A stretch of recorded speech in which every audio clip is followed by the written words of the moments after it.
What's up, everybody? It is just me today coming at you live. We're going to do a little bit of a solo market movers for a little while until hopefully Mike is able to join us. I hope that you all aren't just going to go run away from the stream, but we're just going to be talking about the games today, running through a couple things. If you want to, talk to me in the chat, just come say hello. I'm going to be here going through today's slate of baseball games, most likely, and maybe talking a little NBA, but mostly whatever you guys want to talk about. And yeah, so I'll just sort of kick it off, get into what we have on the slate today in the MLB. We already have a couple games going on. I do believe that the Pirates are up 3-0 on the Rockies already. Rockies on the road, always a great fade. Hopefully you guys took a little bit of that action today. But it's going to be a good one. We have a lot of action on the slate. The Phillies and the Tampa Bay Rays. First pitch is in about a minute. We have a great matchup there with Wheeler and Yarbrough. I'm being a little sarcastic. Neither pitcher has been all that. It is actually underway. Tampa Bay looked to be the side to be on, but I do know that Mike actually made a little bit of a Phillies play. And so he has, I think, plus 110 on that game. So he saw a little bit of buying, since it closed around plus 105. What up, Leo?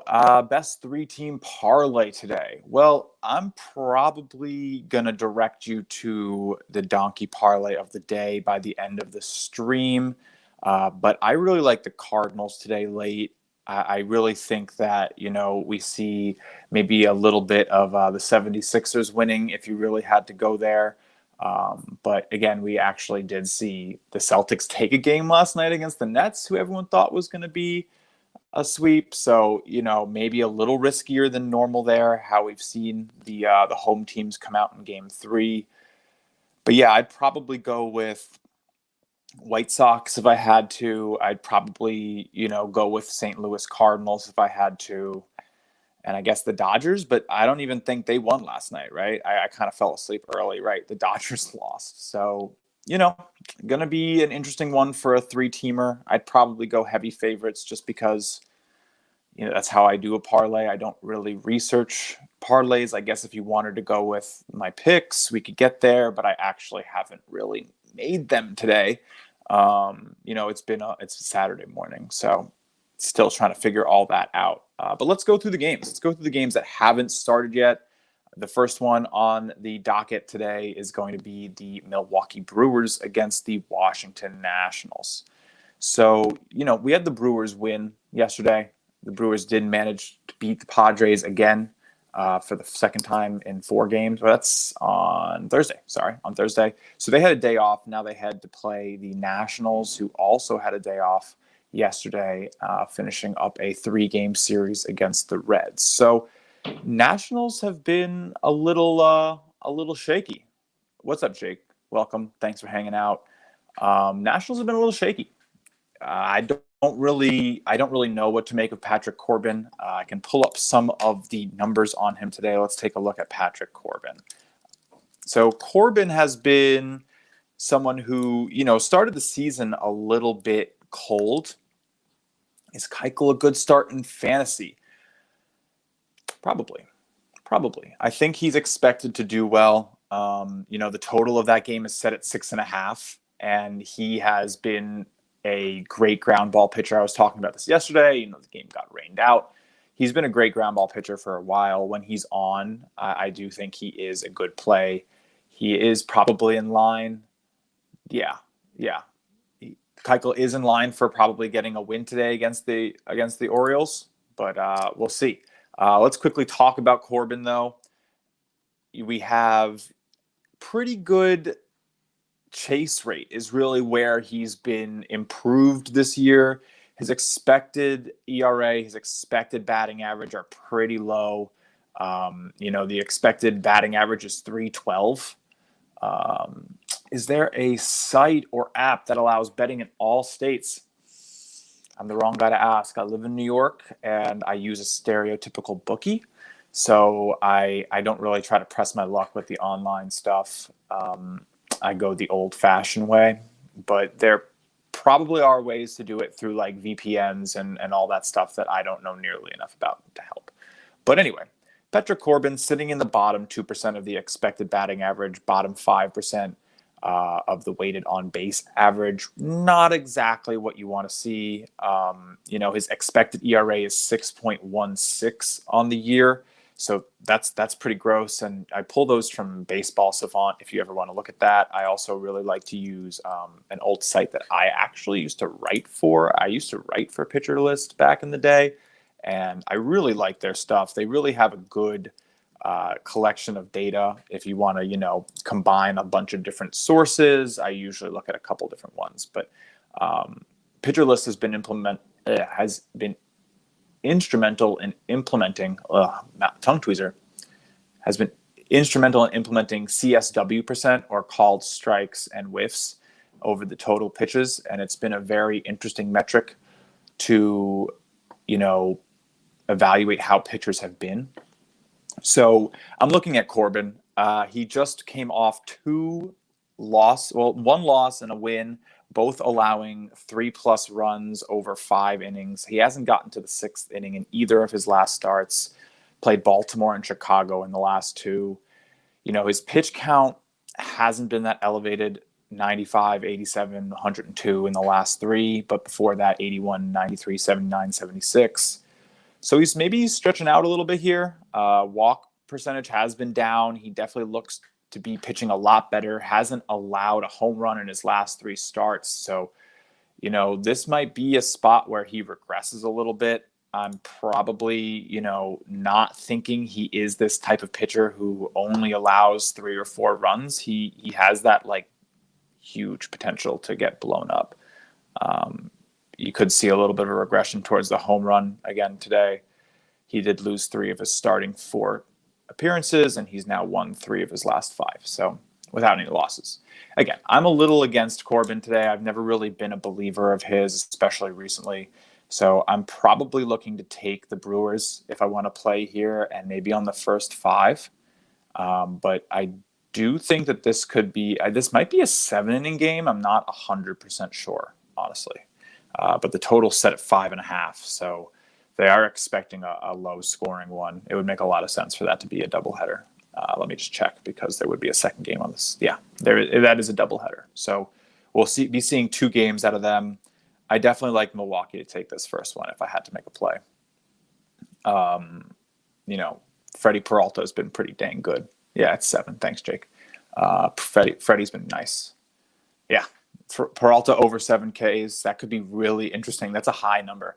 But I don't doubt it. Nationals haven't been all that great. I wouldn't personally, I'm not the biggest K prop guy, but Jake's been in here a lot and he usually gives good advice. So, but all right. Next game on the docket, Kansas City is visiting Minnesota. Mike is not here to rub it in my face. He might be listening, but I did lose this one yesterday. And Mike did say that he saw value in Kansas City, and they shelled the crap out of the Twins. You're damn right they did. So yeah. Look, there he is. He's here, but he's just not here. He's listening in. A little voice from above coming in to remind me that I'll try to join soon. We miss you, Mike. We miss you. But that was funny. But yeah, I got creamed on that one. It wasn't really a fun night on that bet, but yeah. No, I think today is probably a similar story, right? Sharp money is on Kansas City. This game does start in an hour, so I won't really wait for Mike to join us in case anyone wants to, make a play on it. We have seen buying towards the Kansas City side, right? They did open at 154 or so. You're getting them around 130, 135, 140, depending where you're shopping. Public is on the underdog. So, could be an interesting day for Vegas to keep making some money and it go right back to the Twins. But yeah, a couple different indicators on that one. Should be an interesting game. Big battle there between these two teams. Kansas City still has the better record. I'm probably not touching this one, but it does look like the sharp money is going to be on the Royals again tonight. This is the next game is super interesting, actually. We have Matt Harvey and Dallas Keuchel. We talked about that one briefly, but I was actually looking at the next game. The next game for the Baltimore Chicago White Sox, I'll wait for Mike to get here to talk about. We have you're going to have John Means getting plus money, so that'll be an interesting one. But yeah, I do think that the Chicago White Sox game is an interesting one. The first time around, I do think that Keuchel should have a good ability to keep this ball on the ground. Matt Harvey, though, does worry me. So a little unsure of how to play that on an over-under. Very interested in maybe taking the White Sox on a run line. They have just been that good. But yeah, let's talk a little bit about how Dallas Keuchel has been. Let me pull up his numbers quickly. I'll pretend to be Mike, and we'll talk about the expected numbers on everybody. So Dallas Keuchel, again, he's, his expected weighted on base average is sitting in the bottom 10% of the league, around 374. His K rate is arguably one of the worst in the league at 12.3% of plate appearances result in a strikeout. Yeah, it hasn't really been great for him recently. Let's look at the batted ball profile for him. The solid contact is down, but the barrel percentage is really high. And that's not great to see. He has the highest barrel percentage at 10% in his career. So maybe you are sort of playing the matchup today if you trust him. The topped ball percentage, which is really what he's trying to do, that's at a pretty good percent right now. He seems to be doing all right with it, but not gonna really go here and rely on him. I think if you're gonna play the White Sox, you're probably taking them on the precipice of their offense more so. So should be an interesting one. Matt Harvey on the other side, we can talk about him too, because I do think this is a game that people want to bet. It does have a lot of betting action on it today, it seems. So we'll talk about Matt Harvey quickly, if I can find him here. Let's find it. I'm in. Let's go. Hey, let's see what we got. I'm back. Show. We're back. Just finished. We got formal Mike today. He's making me look bad. Formal welcome, Mike. Yeah, little CBS Sports HQ requires the Austin FC hoodie is not acceptable on the on that platform. So unfortunately, haven't had time to change it all yet. It's been a day, that's for sure. Yeah, I mean, I think everyone can tell if you're going to have me take the horn here and start up the show, but we are definitely always excited to have you with us. What do you make of this matchup today? Do you think this doubleheader here for Matt Harvey and Dallas Keuchel is going to be like an out of control scoring fest, or are both these guys going to find a little bit of juice and keep the ball on the ground? Well, they're definitely going to have to keep the ball on the ground. I heard you talking about Dallas Keuchel there. I think that's obviously the concern with him every time, and what's going to be frustrating about him if you're someone that wants to back him long term is he's going to look really good when he has ground balls hitting the right spots. But he's someone who relies on putting the ball in play, and when you do that, you're going to have blow-up spots throughout the year. Like, it's just going to happen, right? Mm-hmm. Maybe not even through any fault of his own. It's just the nature and the variance of baseball. Same thing with Matt Harvey. Harvey tries to be more of a strikeout pitcher than that, but I don't really have a strong take on it because I don't do a lot with these doubleheader games. I think that we've seen that, but I certainly, with these two on the mound, I wouldn't hate the over 5.5, but. Yeah, I don't think that's the bad call here. I mean, I think it's at 6.5 right now, but 5.5 I think we'd love. But the over definitely has the juice. That looks to be the way it's going to go. The weather in this game, really quickly, in case anyone's interested in it, is going to have decent winds cutting across the field, northeast towards the right field side. Air density is around 70. And slight negative VMIs for both teams. Nothing to really make me say, like, oh my God, I'm not going to touch that. It's about 60 degrees in Chicago today. Should be a decent day to hit the ball, especially if these, pitchers are hanging curves and can't get that topped percentage up, especially in terms of Dallas Keuchel. But yeah, I mean, look, Matt Harvey is, he's an interesting pitcher. He has a lot of horizontal movement, which is a very interesting way to approach it. He's been basically one of the worst vertical movement pitchers in the league his whole career. Like, it's ice cold. So I don't know. I think this is going to be an interesting one. I think the White Sox could hang a couple runs on him for sure, even in a shortened game. So, yep. But all right. We have a lot of games to cover because of all the doubleheaders today. But the Cubs are hosting the Reds, and we have Zach Davies on the mound and Luis Castillo, who's holding a 1-7 record. Any chance he improves on that today? They look to be the sharp side. Definitely one of the sharper sides. He's someone that I think that should be much better than the stats and the actual record indicates.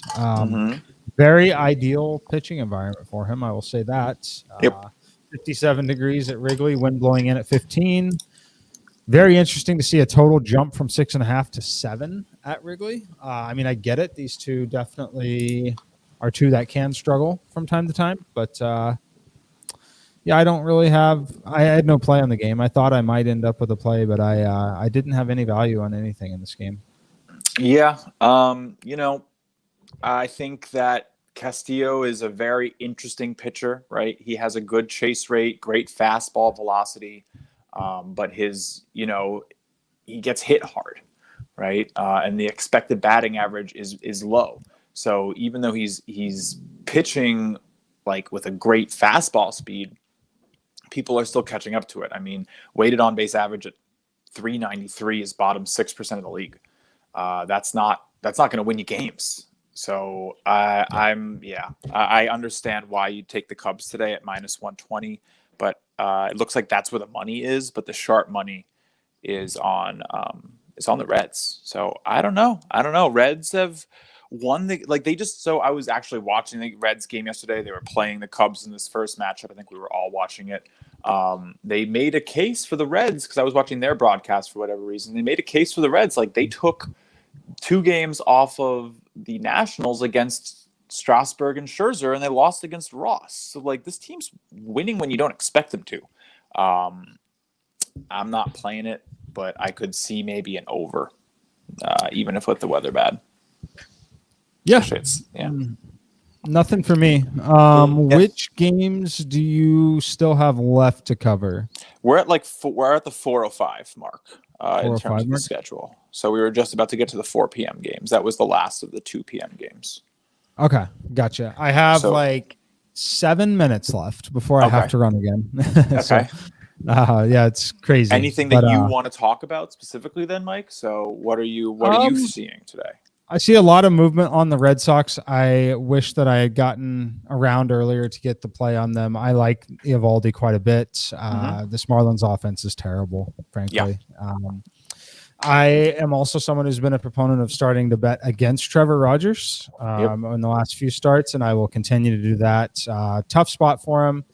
Public darling now. What's that? He's a public darling now. Everyone loves him. Yeah. He's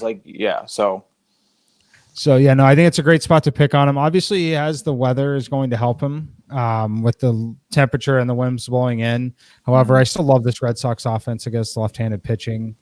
Still a tougher place to pitch for him than he's used to. Facing designated hitter, I don't like Rogers here. I like the Red Sox quite a bit. You think that the under hits with the wind blowing in? Sorry. It definitely can. The under would be the sharp lean, no doubt. No doubt about that. It would be the sharp lean there. I would even consider a first 5 under. I think Rogers could be sharp enough through the first trip through the order as well. That could help that one out a lot. But I do think the under would be the sharpest play in the game if you didn't get the Red Sox at -140 when they opened. Yeah, you're not going to take them at this price right now. But yeah, I think most likely for me, I'm going to be submitting a play on that under. So if you want to sort of get ahead of that, you're welcome to. But I'm probably playing that today. I haven't really, made any official write-ups on my picks, but most likely going to be grabbing that under, especially at -115. I think it could keep moving. I actually have -120 on my book. So Yeah, it's already dropped a full run. It's opened 8.5 down to oh wow, 7.5. yeah, probably still the right play. You know, but anything Let's else? see. We have some Other game. I mean, ones. I gave it on the early edge today was the Yankees. Yeah. Very rare that we get model edges on the New York Yankees, but we do have one today. Talked about Detroit, it there and on HQ. Yeah, I love it. So. Well, we'll all be Yankee fans today then. I think I'll probably roll with you. I'm not the biggest fan of Turnbull. I mean, he's still coming off of that. He had the no-hitter, right? I'm not making things up. Yeah, hit the Seattle Mariners. Yeah. Right. So that's like no hitting the Pee Wee football team sometimes. But it's just, well, especially if you get Safeco. I'm not sure where he was, but there's been so many no-hitters this year. It's almost tough to actually follow, which is hilarious. But no, I think what we're looking at here is a good spot for the Yankees to notch a win. I think they're probably a little disappointed with how yesterday went. A huge loss to any Yankee bettor. I know I wasn't really thrilled. I didn't have the money line, but there were definitely people out there who got burned. Condolences to them. But no, I think Yankees need a win. They've dropped 3 of their last 4. It's a good spot. Yeah, I like the K, but definitely too high. I would have considered it at 5.5, but not 6.5. They don't like to let him pitch. No, for whatever they're reason. being very conservative with him. But all right, I think we have maybe time for you to give us some thoughts on 1 or 2 more games. One I wanted to maybe pick your brain about was this Arizona Diamondbacks versus the St. Louis Cardinals game. You think that this is a spot for the Cardinals, or do you like the underdog sharp side on the Diamondbacks? I mean, I think the thing that's interesting here is there's obviously very clearly one sharp group out there that continues to just hammer the Arizona Diamondbacks every game in the series, as they've been the sharp side every game in the series. They've had 10 to 20 cents of movement every game this series. That's interesting. It's interesting that they're still chasing it, still going with it. Francoff is interesting and concerning to me. We don't know much about him, but he's not a young kid. Right. Yeah, this guy pitched in the KBO. He was okay in the KBO at once, not great at one time there. I think that you're talking about at his absolute ceiling, he's a league average pitcher. Absolute ceiling. Definitely. So being that he's an absolute ceiling guy is a league average pitcher, I would not feel comfortable backing that at this point. I mean, the Cardinals are clearly the better team. As far as the -134, I don't have a ton on it. I would consider the run line as well. As far as places to pitch for Adam Wainwright, this is definitely not going to be one of the more friendly places to pitch. 97 degrees, definitely a different environment overall for him. He could hang that curve a few times, but overall, if I had to play it, I would play the Cardinals. But yeah, I didn't have enough edge on it personally. I saw something this morning which I just verified to be true, but the Diamondbacks have only won a single game as an underdog in their last 20. They have just been awful as an underdog. They are losing every time that they're made to be the underdog, and I just don't think that they're going to destroy this incredible Wainwright record that the Cardinals seem to have. Every time he pitches, they win. I don't really know what that's about or how that works out. It just sort of lines up. It seems to be the opposite of a Jacob deGrom situation. But, man, I don't know. I think the data on Francoff isn't really going to throw you for a loop. He's an average pitcher. And I don't think he's the guy you're going to go run and get for fantasy. He's not anyone you're going to target. He started on his last start was 8 days ago. He only pitched 68 pitches, and he had a 4.4 swinging strike percent. So he's getting people out with placement. He's not a stuff guy. And I think that probably behooves us if we're going to bet against him. So I'll probably be taking the Cardinals, honestly. I don't hate it. I just didn't have the price on either one. If I got it at -125 instead of -135, I'm a lot more interested. The run line at William Hill -1.5 is only +110. I'd like at least +120, 125 in this spot on the road personally, but I get it. Like it's a team that should win for sure. Yeah, I agree. You know, we hope that the analytics come back the same way. Obviously, you know, not getting to the market early, you're sort of seeing me personally pay a price today. And you know, normally I'm the guy who's up at like 6 a.m. researching his bets, and I save myself money on a losing day by doing that, and I win myself extra money on a winning day by doing that. So, you know, slept in for a Saturday, and not going to get the same value. Just how it goes. Happens. It's part of it. Yeah, I slept through some money. It's okay. But you got to be real with how the market works. So yeah, I think I'd probably take the run line. But I might actually go with the money line just to make sure we lock in the win, because this could be that game where they score 4 in the last inning and all of a sudden they you know, lose by only 1. So we'll see. You could get them even money on the first 5 run line if you want. That's an interesting play. Minus half a run. So they just have to be leading after the 5th inning, -105. I mean, it just depends on your personal preference at that point. It's likely going to be very similar value-wise to that -135 number. Yep. You know, it's going to be an interesting one. This is the night game, so I probably won't even make it to this one. I'll probably have to wake up in the morning and see what's going on. You know, I barely want to talk about it, but I almost didn't even make it through the Knicks game. And so, you know, that was painful. That was painful sleep. That was my body defending against what I was seeing on TV and being like, time to go away from this. But not a fun day for me. I'm in mourning, all black. So it's over. It's over. It's done. It's done. Yep. I'm going to reverse jinx it, but it's done.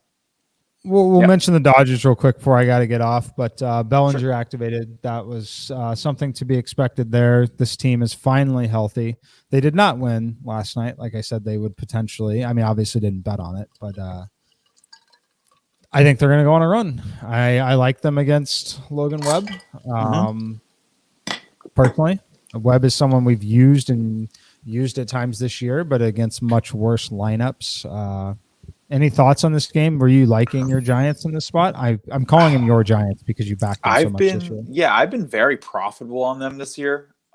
So I'm not going to be adverse to them being called my Giants. They've made me a good amount of money. But yeah, I think this is definitely a letdown spot. They won 8-5 last night on a huge line.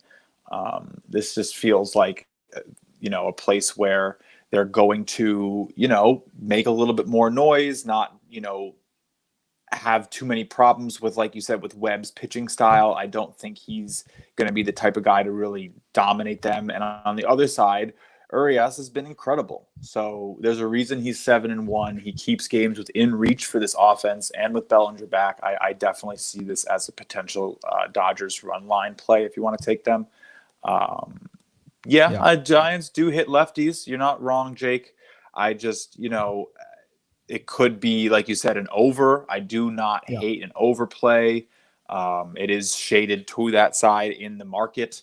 But, yeah, I think the Dodgers might be able to carry us there by themselves. So we'll see. I'm sure you have to run, Mike. I got to run in a second, but I will mention I would lean the over as well. Yeah. I'm not laying -188 with the Dodgers. So no. I think that could be a play for me. The only other real thing I'm potentially debating is taking a Mets under. You know, I really like that play. I wanted to take it last night. We got rained out, right? So Taijuan Walker on the mound. Same thing with that Boston game. Could be a good under spot. Not 100% sure if the weather's going to match up today. Really quick peek. This Nationals game, which, you know, starts in half an hour, has massive weather boosts and VMI boost. And maybe not weather, but the VMI is fascinating there. Same thing with Cincinnati, Chicago, and Boston, Miami both have -7s with a 16-mile-an-hour wind blowing in. So I'll probably be on that under. That's nuts. And the same thing with the Mets. Wind blowing in, massive VMI, negative. So I'll probably make a couple weather plays today, get those up on Sportsline within the next hour. Yeah, but I don't think I'm going to be able to get the Milwaukee Brewers Nationals under on the site fast enough because it's within half an hour. So I'll make that an official show play right now. And we'll check back in on Monday and see if I got it. But no, it looks to be a fun day. I love some good Sunday baseball. Yep. But yeah, I mean, I don't know if we need to do a super long show today with Mike running. If you guys have any last questions, we can talk about any specific games that you're really interested in. But I think, we'll probably, what is VMI? Oh, perfect way to end the show. I'm very happy to talk about this. So VMI is Visual Memory Index, and there goes Mike. Cool. Bye, Mike. Visual memory index is where you have players reacting to different like climate and air density changes, and the way in which the ball moves through the air can be very related to what a pitcher, or more specifically a batter, is expecting. So when, let's say, you get up to bat and you're in the humid, muggy Texas air, and that's like heavy, dense air, and the ball is going to cut on that air when the pitcher pitches the ball harder than when it will in the very light, Colorado air. I always talk about Colorado, and I'm sorry that I always use Colorado as an example, but the idea is that when a pitch flies straighter through the air one day, and then the team travels to air where the pitch is going to break more, obviously a pitcher is going to have, the pitcher's going to have an advantage. The hitter is going to have a disadvantage because they're going to see a pitch thrown from a similar arm slot, and that ball is going to spin the same way, but result in different movement across the plate. So the reason that this all works is because everything is in such a split second, right? The coolest thing about baseball is that batters are swinging at their expected position of the ball based on like what they see in that first split second out of the arm slot. So they're not able to time it to the plate. They time it based on what they're seeing and what their brains predict based on what they have been seeing. So we call that visual memory. So as the visual memory changes, as the teams go from location to location, you're going to have shifts. You're going to have teams that settle into an environment on a long homestand and get used to the way the ball's moving. You're going to get, on a big rainy day followed by a clear day, you're going to get a difference in how the ball moves. So, inches, fractions of an inch make a difference in baseball. So we try to capitalize on that. When we know a team has just come from the Rockies and they're going to go play on the eastern coastline, we're expecting that ball to break a lot harder. And then you're going to hear them after the game say, oh, I wasn't seeing the ball well. So VMI is usually why people can't see the ball well. And it has to do with how fast that pitch comes at you, how far in advance, pitchers are essentially swinging at a predicted location. So hitters are swinging at a predicted location. So as the weather impacts their predicted location, we can sort of get a sense of how to take advantage of it. So I'll leave you guys there. I really appreciate everybody tuning in today. We will be back for our normal schedule, Mike and me, half an hour to hour on Monday. No problem. Love explaining it. If you want to check it out, just look up Baseball VMI. They have a great site talking about it. If you want access to the data, it's only $20 a year, and it's really great. It's really great for unders. It's really great for sometimes finding like a little edge. It's just another tool in the repertoire. So, with that and Savant and all the data and the models that we build and understanding, expected data, we get a nice picture. So, again, I'll leave you with the example of the Milwaukee Brewers at the Washington Nationals. We have visual memory index for both teams below -7, which comes in pretty negative. And again, we're expecting the Brewers, right, who just, I believe, were playing against the Padres and are now in Washington, to be having a little bit of difficulty with that switch. So essentially, we're trying to take advantage of that. Brewers were in Milwaukee, now coming to Washington, and I believe Washington has been at home. So this is likely to be a little bit about the weather that's coming in. You could see this high humidity lead to a heavier ball break. But alas, I digress. We will leave it there. If you ever have any more questions, you can reach me at my Twitter handle, which is listed here. I'm very available. I literally am on Twitter all day. Please, let's chat about anything you have questions about. And yeah, let's hope that this first under hits. It's going to be another heavy under day, it feels like, based on the weather. So enjoy some baseball, enjoy some basketball, and I'll see you guys on Monday. Thank you.